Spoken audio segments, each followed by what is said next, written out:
চন্দ্রকোটি প্রতিকাশং ত্রিনেত্রং চন্দ্রভূষণম আপিঙ্গল জটাজুটং রত্নমৌলি বিরাজিতম।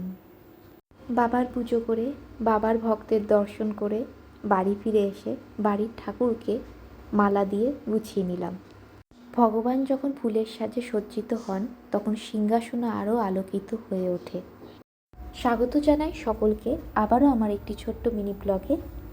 সকালেই ভেবেছিলাম আজকে দোকানে গিয়ে দুজনে একসাথে ব্রেকফাস্ট করব, তাই যেমন ভাবা তেমন কাজ।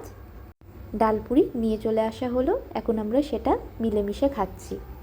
খাওয়া হলেই বাড়ি চলে গেলাম। এই যে আমার রান্নাঘরের জানলায় বলেছিলাম না একটা ছোট্ট ফুল গাছ হয়েছে, এটি জংলি ফুল কিন্তু ভীষণই সুন্দর। রান্নাতেও হাত দিয়ে দিয়েছি। আজকের মেনুতে ডাঁটা আলুর পোস্ত, সাথে ডাল, সোয়াবিনের গ্রেভি, পাঁপড় ভাজা, তাই সমস্ত তরকারি রান্না করে নিলাম। ভাতটাও রেডি করে নিয়েছি। নিরামিষ দিনে না একটু বেশি পদেরই প্রয়োজন হয়।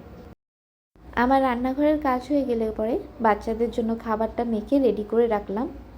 কাজকর্ম করার পর না আমার ভীষণ জল তৃষ্ণা পেয়েছিল, তাই একটু জল খাচ্ছি। ওপর থেকে জামা কাপড় তুলে নিয়ে এসে সেই জামা কাপড়গুলোকে ভাঁজ করে গুছিয়ে রেখে চলে আসলাম বোতলে জল পুড়তে। পরে ঘরের টুকটাক কাজকর্ম, মুখে যেহেতু প্যাক লাগিয়েছি কিছুক্ষণ সময়টা আমাকে কাটাতেই হবে, পরে সেটাকে ধুয়ে নিয়ে মুখটাকে ক্লিন করে নিলাম।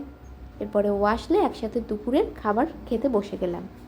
পরে গিয়েছিলাম একটু ছাদে, কিছু জামা কাপড় ছিল সেগুলো তোলাও হলো, সাথে একটু নিজেদের সময় কাটানোও হলো।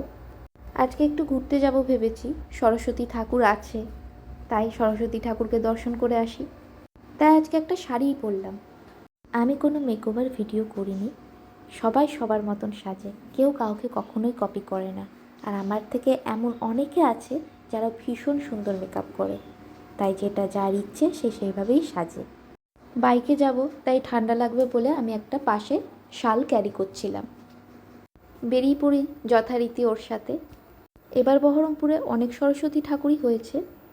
আমরা দুজনে মিলে বেশ কয়েকটি সরস্বতী দেবীরই দর্শন করলাম। বাড়ি ফিরে এসে ধূপ দিয়ে নিলাম। এইভাবেই আজকের দিনটি কাটলো। সকলে খুব ভালো থাকবেন। আজকের ভিডিওটা এইটুকুনি। টাটা।